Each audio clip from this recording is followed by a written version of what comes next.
they figured out where I was going to be on tour.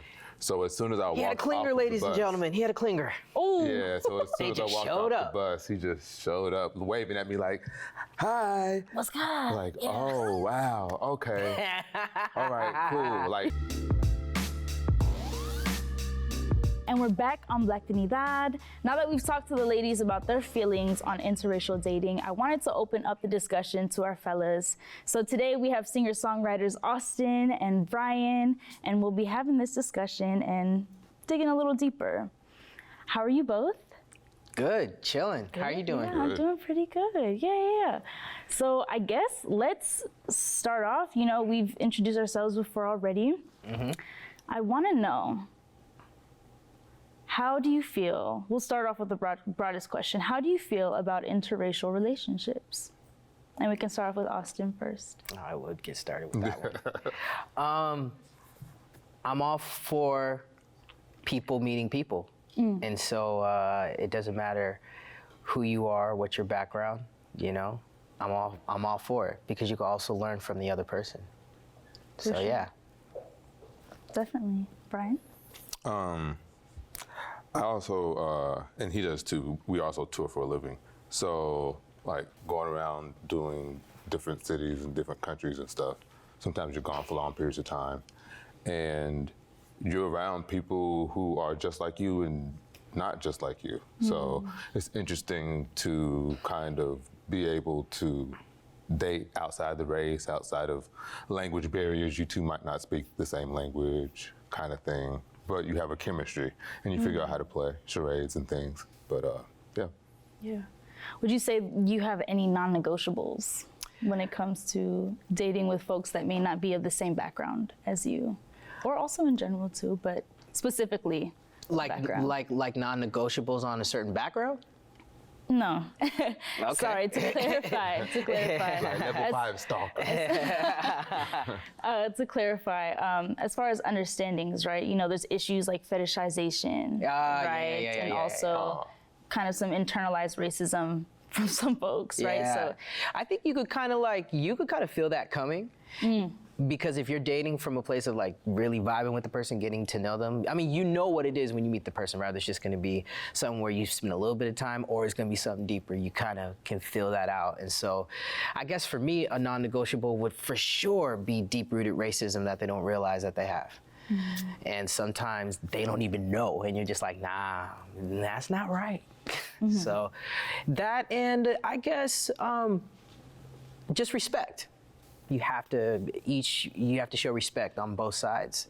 And I think if you have a deep-rooted respect, then you're good. Yeah, I mean, just going off of what he was saying, I think dating or being able to date outside the race, it also helps for you to understand and learn yourself more as well.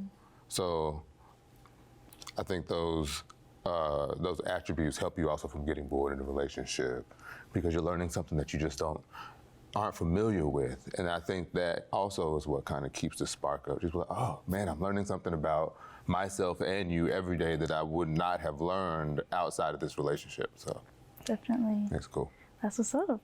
Yeah, I'm wondering, do we have any experiences or situations where you've interacted with someone, you're really feeling them, and then, you know, there's some discoveries made about their kind of true feelings or intentions or some things that they need to do some work on in terms of decolonizing or, you know, unpacking that racism, right?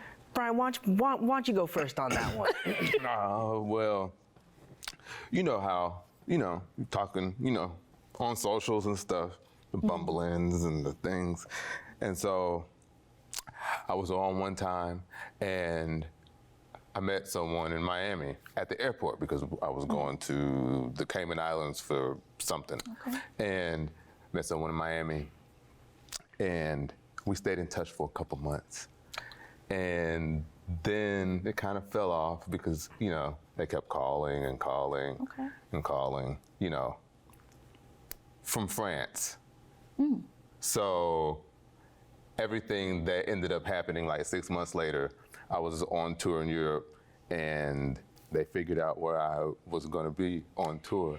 So as soon as I walked He had a clinger, ladies and gentlemen. He had a clinger. Oh. Yeah, so as soon as I just walked showed off up. the bus, he just showed up, waving at me like, "Hi." What's good? Like, oh, wow, okay. All right, cool. Like, this is like 6 months after the whole thing. Oh, okay, well. After. After, yeah. So it concluded. It concluded Oh, 6 no. months later, part 2. Oh dear. Yeah. Oh Lord. Yeah, that's why I was like, yeah, level 5 clinger. No. Not a level 5. Oh dear. In Austin. Okay, so you're asking, let me get the question right. Yeah, of course. Has there ever been any sort of, do you have any stories or experiences where after kind of feeling somebody and it's going well, you know, You find out some things. you find out some things?